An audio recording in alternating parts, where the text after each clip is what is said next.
దేవుని యొక్క మహాకృపను బట్టి దేవుడు క్షేమంగా సజీవులుగా ఉంచి మారు ఆయన పాదసన్నిధికి తీసుకుని వచ్చి ఇప్పటి వరకు పాటల ద్వారా ఆయన్ని మహిమపరచడానికి, ఆరాధన ద్వారా గణపరచడానికి, అట్టి స్థితి అట్టి కృప ఇచ్చిన దేవదేవుని నామానికి మహిమ కలుగునుగాక. కూడి నేటి ఆరాధనలు ఏకీవించిన మీ ಎಲ್ಲరిని దేవుడు దీవించి ఆయన కృపలో బహుగా ఆశీర్వదించునుగాక. ఆమేన్. దేవుని బిడ్డలారా, దేవుని వాక్యములోని సంగతులు మనం నేర్చుకుందాం. ప్రకటన గ్రంథము 1వ అధ్యాయము 3వ వచనాన్ని ఒకసారి కొద్ది నిమిషంలో ధ్యానం చేద్దాం. మరి ఎందుకంటే వాతావరణం కూడా అనుకూలంగా లేదు కనుక మిమ్మల్ని ఇబ్బంది పెట్టదలుచుకోలేను. క్లుప్తంగా కొన్ని సంగతులను మీకు తెలియపరుస్తాను. దాంట్లో ఉన్న సంగతులు చాలా జాగ్రత్తగా మేము పరిశీలించమని దేవుని దాసునిగా మీకు తెలియజేస్తున్నాను. కుదిరితే 30 నిమిషాల నుంచి 45 నిమిషాల మధ్యలోని ప్రసంగాన్ని ముగిస్తాను. రోజు తీసుకున్నట్టు గంటలో సమయం తీసుకుని, ఎందుకంటే వాతావరణము అనుకూలంగా లేవు, పరిస్థితులు అనుకూలంగా లేవు. మనం బయట గమనిస్తే చాలా ఇబ్బందికరమైన పరిస్థితులు ఎదురవుతున్నాయి. విజయవాడ పూర్తిగా ధ్వంసమైపోయింది. అలాగే కొన్ని ప్రాంతాల్లో సర్వస్వం కోల్పోయినటువంటి వ్యక్తులను చూస్తున్నాం. ఏదేమైనప్పటికీ మరి మెరక ప్రాంతంలో ఉన్న మనం కొన్నిసార్లు బాధపడతా ఉండి ఎందుకు చక్కగా మనం కూడా డెల్టా ప్రాంతంలో లేమని. మరి దేవుడు ఎందుకు ఎవరిని ఎక్కడ పుట్టిస్తాడో తెలియదు. మరి ఇటువంటి పరిస్థితులు ఆలోచించుకున్నప్పుడు మనం ఉంటవే సేఫ్టీ అనిపిస్తుంది. ఎందుకనంటే సర్వస్వాన్ని కోల్పోయారు, పూర్తిగా కోల్పోయారు. ఆస్తులు పూర్తిగా కోల్పోయారు, కుటుంబాలు పూర్తిగా కోల్పోయారు.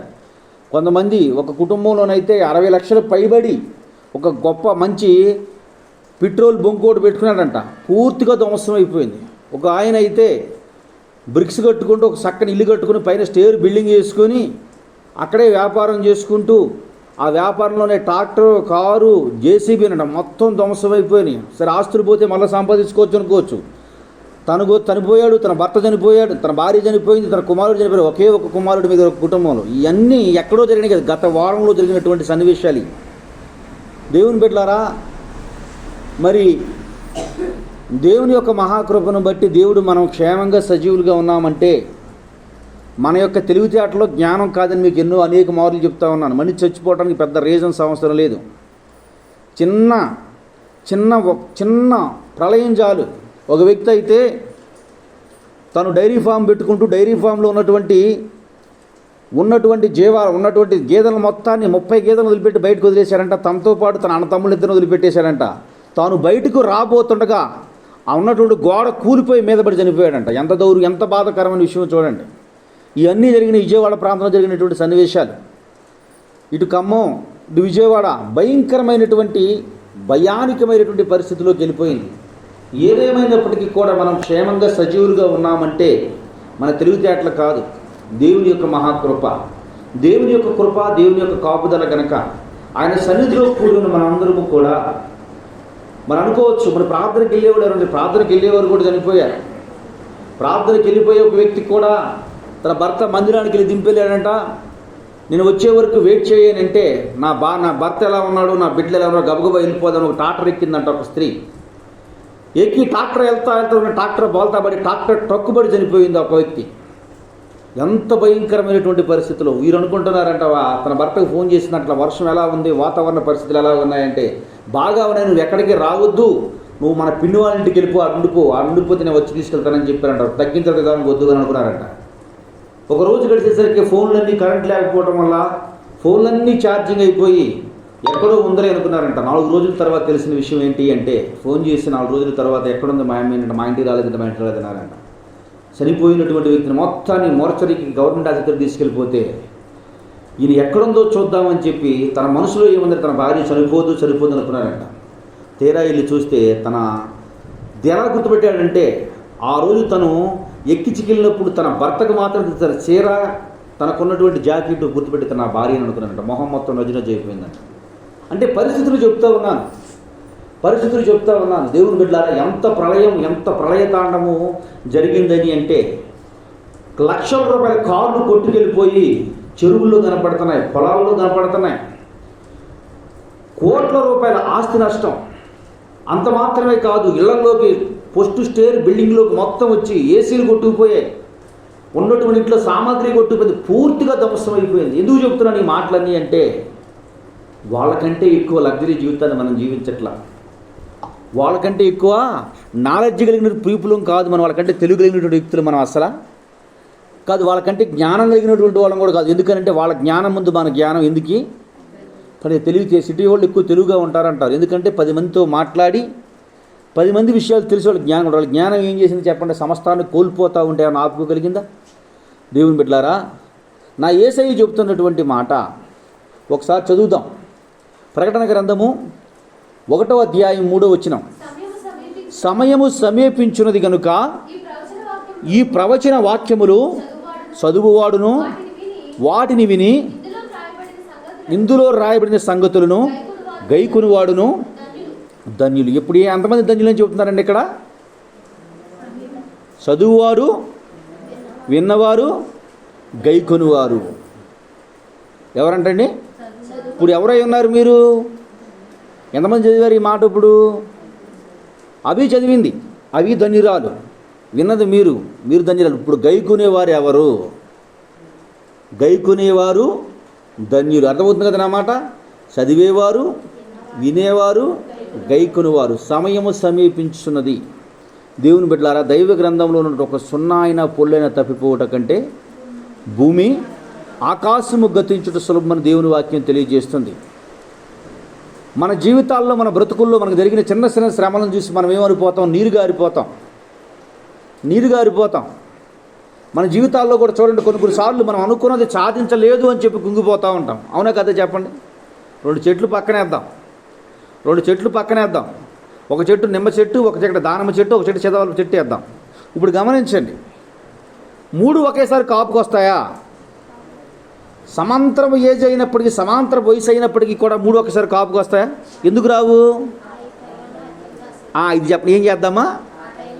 ఏ సమయం, ఏ కాలానికి దేవుడు కాయాలో దాన్ని ఏం చేశాడు? దేవుడు అక్కడ సెట్ చేశాడు. దేవుని బిడ్డలారా, మన జీవితాల్లో కొన్నిసార్లు ఏంటి అంటే పక్క చెట్టును చూసి మనం కుంగిపోతూ ఉంటాం. పక్క పరిస్థితులను చూసి మనం నీరసించిపోతాం. వాళ్ళ అబ్బాయికి మంచి మార్కులు వచ్చాయి, మా అబ్బాయికి మార్కులు రాలేదు. ఆ అమ్మాయి మంచిగా స్థిరపడింది, నేను ఇంకా స్థిరపడలేదు. ఆ అబ్బాయికి మంచి సంఘం ఉంది, నా సంఘం ఇంకా సెట్ అవ్వలేదు. ఏమవుతుంది చెట్టు? ఆ చెట్టు ఎంత కొనుక్కున్న ఆకులు తప్ప కాయలు వస్తాయా? ఎందుకని?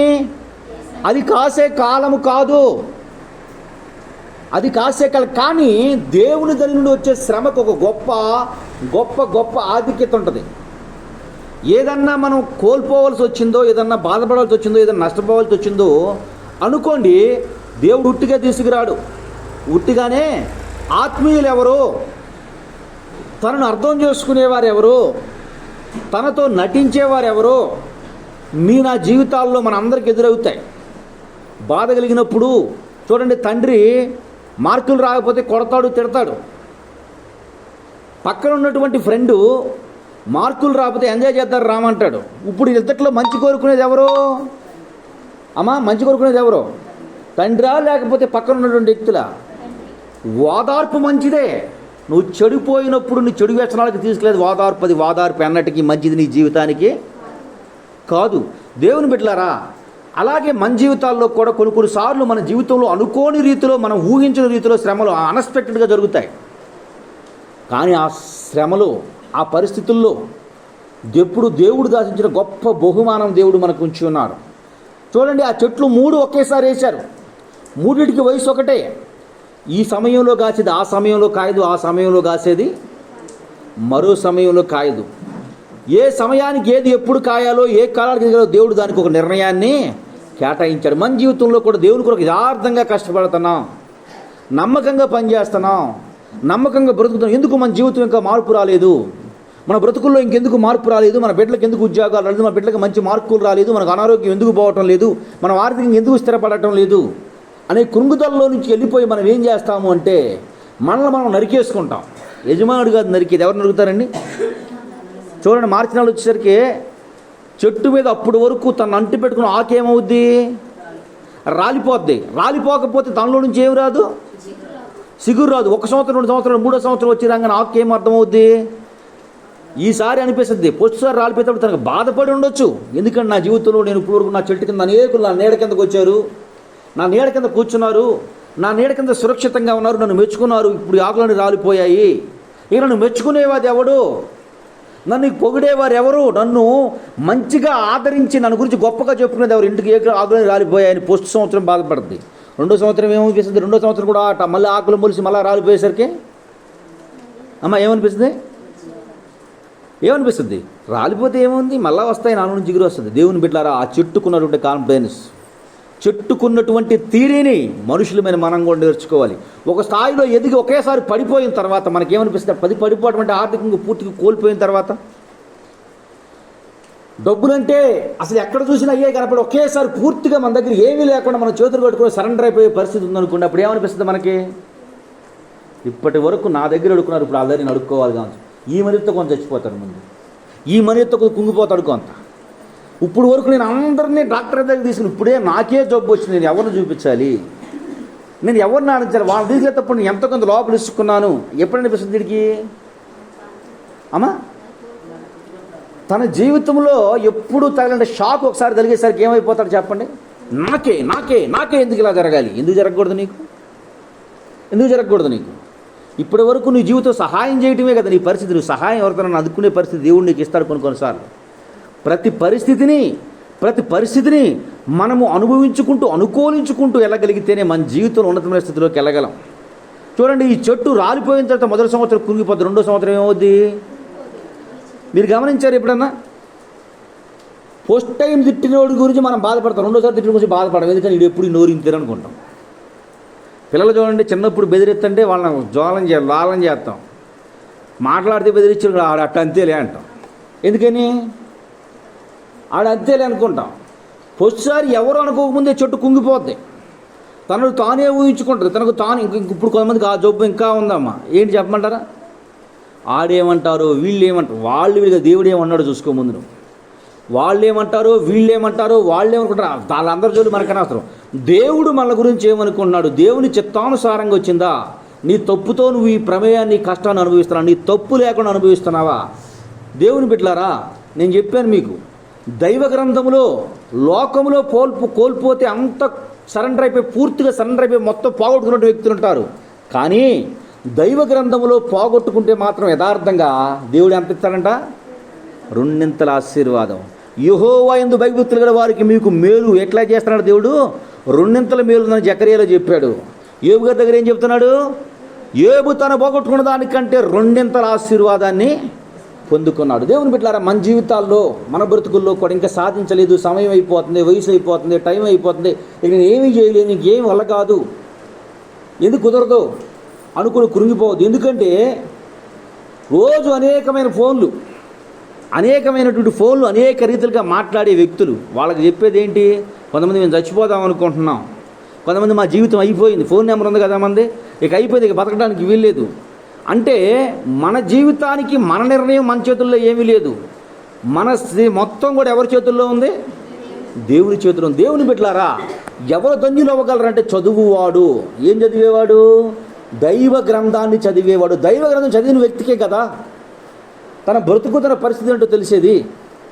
దైవ గ్రంథం చదవకపోతే ఏమర్థమవుద్ది? ఏం తెలుసుకోగలడు? ఏం తట్టుకోగలడు? ఏం నిలబడగలడు? ఏమి తనను తాను బలపరుచుకోగలడు? ఓకే, ఏడుస్తాం, బాధపడతాం, కృంగిపోతాం, ఏమన్నా ప్రయోజనం ఉందా? నీ చింత ఏమవుద్ది? ఇంకా మోరుడు ఎక్కువ అవుద్ది.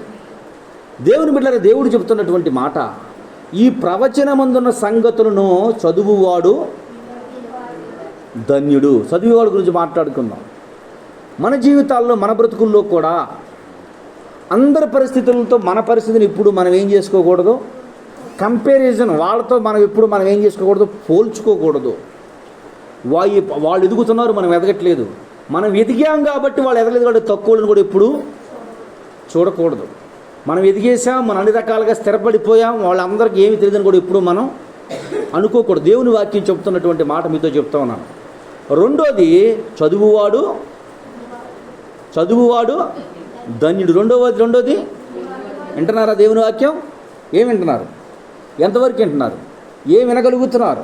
వింటున్నారా అంటే వింటున్నాం. ఎంతవరకు వింటున్నాం అమ్మా? ఎంతవరకు వింటున్నాం? చదివేవాడిని ధన్యుడు అన్నాడు. ఇదేవారు ఏం విన్నారు చెప్పండి గత వారం దేవుని వాక్యం? ఏం వాక్యం విన్నారు? పోయిన వారు ఏ అంశం గురించి మీకు అర్థమైంది? దేవుడు ఎందుకు పిలిచారంటే ఈ సెప్టెంబర్ నెలలోకి మనల్ని ఆశీర్వాదానికి వారసులం అవ్వడానికి దేవుడు మనల్ని పిలిచాడు. ఎందుకు పిలిచాడంటే దీవెనలు కలగటానికి దేవుడు మనలను పిలిచాడు. దీవించబట్టానికే దేవుడు మనల్ని పిలిచాడు. విన్నారు కదా? మరి దీవించబడాలంటే ఏం చేయకూడదని దేవుని వాక్యం చెబుతుంది. నిన్ను బాగా తిట్టినోడికి అప్పు చేసైనా మటన్ బిర్యానీ పెట్టాలి. నిన్ను బాగా తృణీకరించిన వాడిని, నిన్ను బాగా ద్వేషించేవారిని ఏం చేయాలి? కాళ్ళు గుంటలో కర్రలు తీసుకుని కాళ్ళ మీద కొట్టాలి. అంతేనమ్మా? ఏం చేయాలి చెప్పండి? కుంటే నడిసే వాళ్ళని కర్ర తీసుకుని కాళ్ళ మీద పెట్టి కీడుకు ప్రతి కీడు చేయొద్దు, కీడుకి ఏం చేయమని చెప్పాడు దేవుడు? మేలు చేయమని దేవుడు చెప్పాడు. దేవుని బిడ్డలారా, మన జీవితంలో ఎంతవరకు దీన్ని అభినందించడానికి గత వారం వరకు ప్రయత్నం చేశారు చెప్పండి? ఎవరైనా చేశారా? ప్రయత్నం చేశారా? చేయలేదా? సమాధానం లేదు. చేశారా? చేయలేదా? మరి ఎట్ట ధన్యులు అవుతారు మీరు? నా జీవితంలో వాళ్ళ ఇంటి గడప తొక్కను అన్నారా లేదా? నేను బ్రతికినంత కాలం వాళ్ళ గాలి నాకు ఎవరి గాలి ఒకటి దొరుకుతుందా? వాళ్ళ గాలి కూడా నాకు మీద సోగటానికి నా బ్రతికినంత కాలంలో వాళ్ళ ఇంటి మీద కాకంటే మీకు పని లేదు కాబట్టి మీరు వాళ్ళ ఇంటి మీద మీ ఇంటి మీద వాళ్ళ మీ ఇంటి మీద వాళ్ళం వాళ్ళ ఇంటి మీద మీ ఇద్దరి మీద మేము వెళ్ళేసాం పోవంటాయంట కాకి. ఏమన్నాడు దేవుడు ఇక్కడ? కీడుకి ప్రతి కీడు చేయవద్దు. దేవుని బిడ్డలారా, ఒక్కసారి వాక్యాన్ని అనుసరించి నడుస్తూ ఉంటే చూసే వాళ్ళకేమో కొద్ది అర్థం కాదు, మనకు కూడా కొద్ది అర్థం కాదు. చూసే వాళ్ళకే అర్థం కాదు, మనకు కూడా అర్థం కాదు. కొంత క్రమేణా మనలోకి ఏమొచ్చేస్తుందంటే ఒక నాకేం చెప్పే చెట్టు ఫస్ట్ టైమే ఏం చేసింది చెట్టు? అది కొత్త అనుభవాన్ని సంతరించుకున్నప్పుడు ఎవరు తనను ద్వేషించినప్పటికీ కూడా తన్ను తానే ఏమైపోద్ది? గిల్టీగా ఫీల్ అవుద్ది, చిన్నబుచ్చుకుంటూ ఉంటుంది. వాళ్ళు అనుకుంటారేమో, వీళ్ళు అనుకుంటారేమో, వాళ్ళు అలా అంటారేమో, వీళ్ళు అలా అంటారేమో అని. కొంతమంది ఏమంటారండి, తప్పు చేసుకుంటే ఎవరు అనుకుంటే నాకు కింద రాజులు మనకు వద్దులేండి. భక్తి గురించి చెప్తున్నాను నేను, ఇంకొక విషయం చెప్తున్నానేనండి. తప్పు చేసే ఒక వ్యక్తి ఎవరేమనుకున్నా నాకు అనవసరం అని బతికే వాళ్ళు చాలామంది ఉన్నారు. కానీ భక్తి జీవితాన్ని దాన్ని అవలంబించుకొని బ్రతకలేకపోతున్నాం చాలామంది. ఇక్కడ చూడండి, ఎవరు ఏమనుకోకముందే, ఎవరు ఏం అనకముందే తనను తాను ఏం చేసుకుంటుంది? గిల్టీగా ఫీల్ అవుతారు. వాళ్ళు అనుకుంటారేమో, వీళ్ళు అనుకుంటారేమో, అట్లా అనుకుంటారేమో, ఇట్లా అనుకుంటారేమో, గిల్టీగా ఫీల్ అవుతారు. ఆ గిల్టీగా ఫీల్ అయ్యే టైం దాంట్లో నుంచి మొక్కలు వస్తాయి, ఇది వస్తాయి చెప్పండి? ఏమొస్తాయి?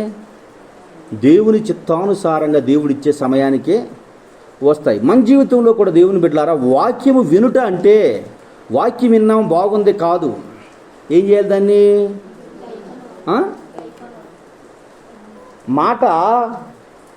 మాట మంచిగా మాట్లాడాలి.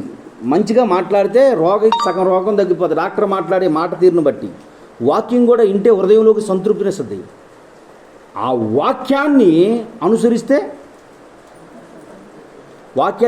మనం ఏమవుతామంట? ధన్యుల సంగతి తర్వాత మనం ఏం కావాలి? ఆశీర్వదించబడాలి. సరే, ఎప్పుడో ధన్యుల సంగతి మాకెందుకంటే మేము ఇప్పుడు ఆశీర్వాదకరంగా ఉండాలి.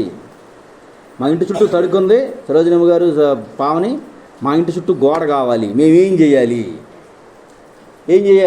అంటే చెప్తున్నాను మీకు, వాళ్ళ గురించి చెప్తున్నాను. ఇంటి చుట్టూ తడికిని గోడగా మార్చు ప్రభువా. దేవుడు ఏమంటాడు? నీకు గోడ కట్టాలి అంటే ఆ తడికోళ్ళ కంటికి జ్యోతులు కట్టుకో అన్నాడు అనుకోండి. ఉదాహరణ చెప్తున్నాను. ఏమనిపిద్దాం మనం? కుదరదు ప్రభా, కుదరదయ్యా, అక్కడే మాకేం చేయాలి, కొంచెం అవసరమైతే అట్టి వెళ్తాం తప్ప ఇటు రాము ప్రభా. దేవుడి మాట ఎట్లా ఉంటుంది చెప్పండి? దేవుడి మాట ఎట్లా ఉంటుంది? యువతలకే వస్తాం ప్రభా నీ మాట ప్రకారంగా అంటే, నువ్వు ఏమి చేసేది కనపడకుండా 12 అడుగులు గోడ నీకు కడతానంటాడు దేవుడు. లేదు ప్రభా నేను అక్కడే ఉన్నానంటే ఆ తడికితే ఎప్పుడు జీవితంతో కొట్టుకోమని చెప్తాడు. అంటే చెబుతున్నాను మాట వరుసగా.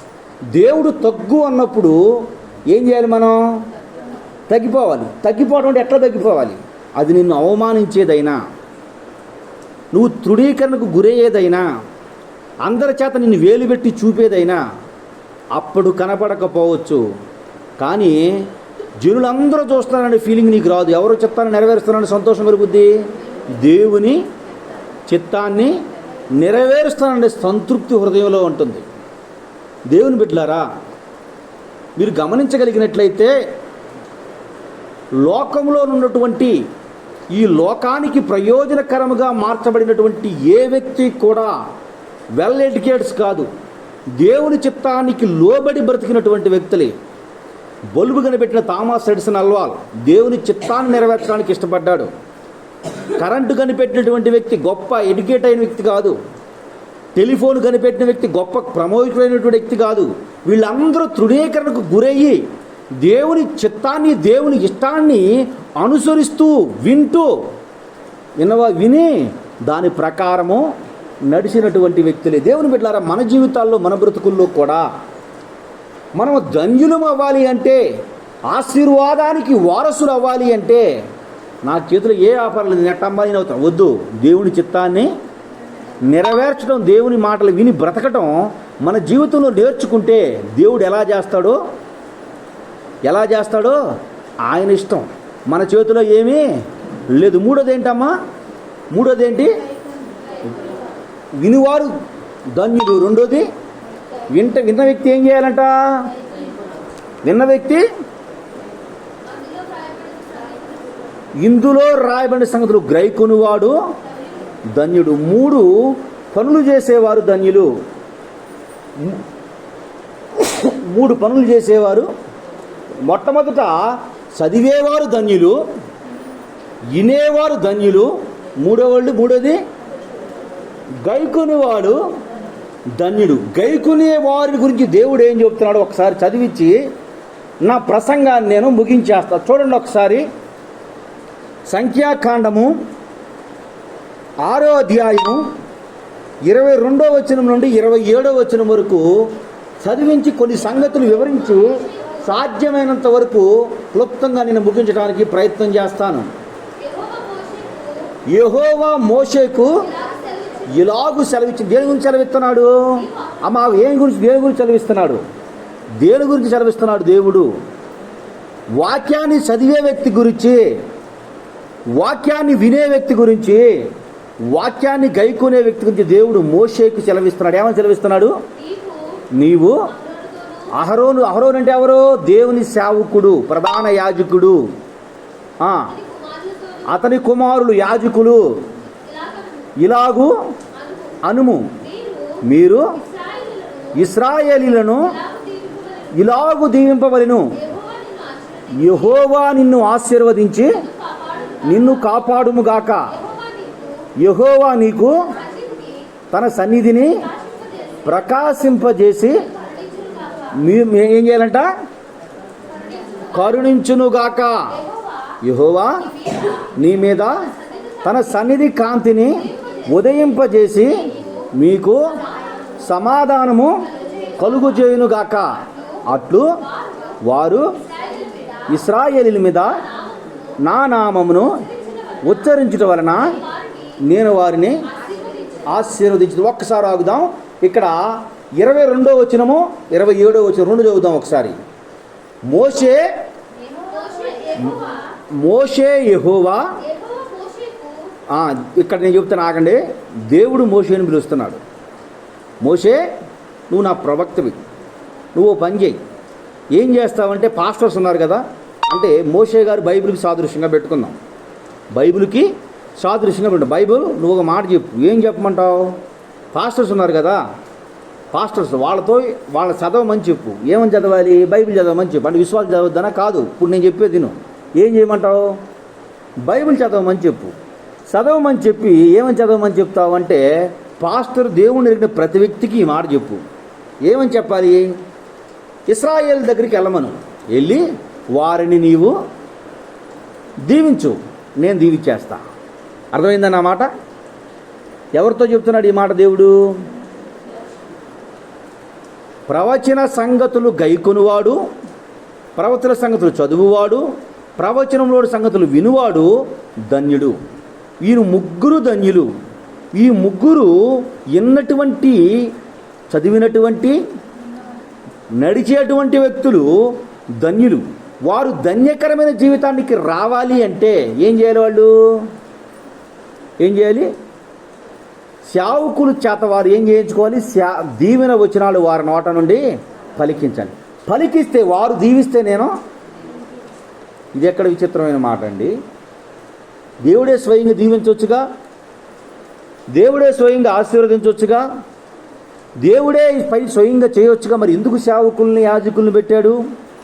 వారి అవసరత ఇక్కడ ఎందుకు వచ్చింది అంటే దేవుని యొక్క అది క్రమము. ఏ క్రమం ఇది? అసలు ఆకులే రాలకుండా ఆకులను అలా ఉంచేయచ్చు కదా. లేదు, దేవుడు ఏం చేస్తాడు? వాటిని తీసివేసి కొత్త దాన్ని తీసుకుని వస్తాడు. తీసివేసి కొత్త వాటిని తీసుకుని వస్తాడు. దేవుని బిడ్డలారా, ఇక్కడ దేవుడు చెబుతున్నటువంటి మాట, మీరు చేయవలసినటువంటి ఒక పని ఏమిటి అంటే, సేవకులారా, వాక్యాన్ని చదివే వ్యక్తుల్ని, వాక్యాన్ని వినే వ్యక్తులని, వాక్యాన్ని గైకునే వ్యక్తుల్ని మీరు ఏం చేయండి? ఆశీర్వదించండి. మీరు ఆశీర్వదించిన ఆశీర్వచనాన్ని వారి జీవితంలో, వారి కుటుంబాల్లో నేను ఏం చేస్తా? దాన్ని సఫలీకృతము జరిగిస్తా. ఏం చేస్తారంటండి దేవుడు?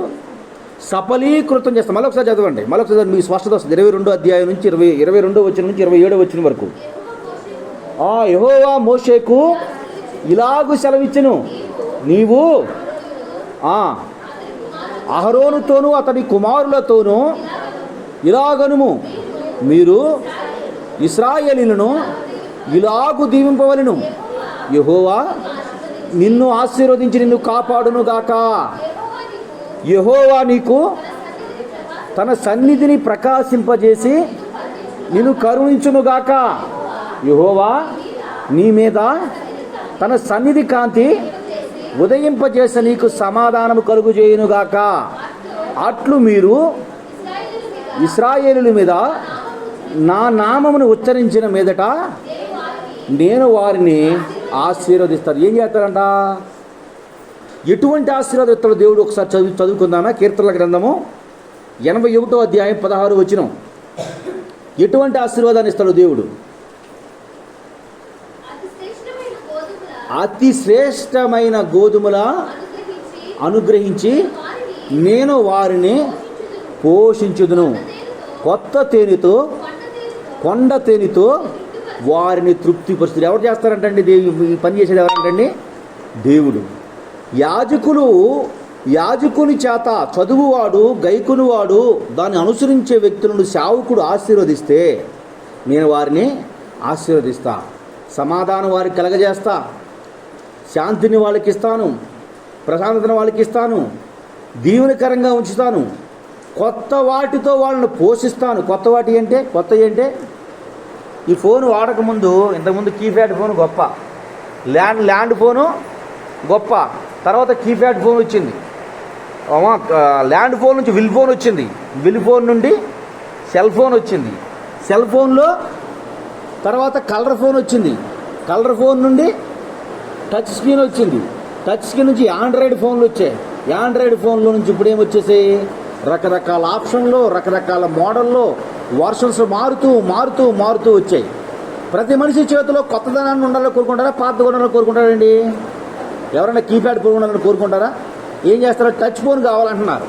మన జీవితంలో దేవుడు కూడా చెప్తున్నటువంటి మాట, వాక్యాన్ని విని, వాక్యాన్ని చదివి, వాక్యాన్ని గైకుంటూ క్రమం దక్కున దేవుని సన్నిధిలోనికి వచ్చి దైవ సేవకుని చేత ప్రార్థన చేయించుకునే వ్యక్తి జీవితం ఎలా ఉంటుంది అంటే, కొత్త తేనెతో, కొత్త గోధుమలతో వారిని తృప్తిపరుస్తాను, కొండ తేనెతో వాళ్ళని, కొత్త గోధుమలతో వాళ్ళకి ఆహారాన్ని ఇస్తాను, కొత్తవి వారి జీవితంలో జరుగుతూ ఉంటాయి, నూతనమైన ఆశీర్వాదాలు పొందుకునే వ్యక్తుల్లా ఉంటారు. 2 తృప్తి కలిగినటువంటి జీవితాన్ని వారు జీవించే వ్యక్తుల్లా ఉంటారని దేవుని వాక్యం చెప్తుంది. కనుక దేవుని బిడ్డలారా, దేవుని వాక్యం తెలియజేస్తున్నటువంటి మాట, చదువువాడు, వినువాడు, గైకునివాడు ధన్యుడు. వారు దేవుని మందిరాన్ని క్రమం తప్పకుండా సన్నిధిలోనికి రావాలి, ప్రార్థించుకోవాలి, సేవకుని చేత ప్రార్థన చేయించుకోవాలి. దేవుడు అప్పుడు వారిని ఆశీర్వదిస్తాడు. అట్లా ఆశీర్వదించినటువంటి వ్యక్తి జీవితం ఎలా ఉంటుంది అంటే, ఎలా ఉంటుంది అంటే, మంచి గోధుమల చేత, కొత్త గోధుమల చేత మిమ్మల్ని పోషిస్తాడంట. 2 కొండ తేనె చేత మిమ్మల్ని తృప్తిపరుస్తాడంట. కనుక ఆయన మాటలు వింటున్నటువంటి మీరు అందరి జీవితాల్లో చదివేవారు వినేవారు గైకుని వారై ఉండి ఆయనలో సంతోషించు స్థితి కృప కూడి ఉన్న మీ ఎల్లరిని దేవుడు ఆయన చెప్పిన ప్రతి వాగ్దానం మీ జీవితంలో నెరవేర్చి మిమ్మల్ని సంతోషపరిచి ఆయన కృపలో బహుబలంగా వాడుకొనుగాక.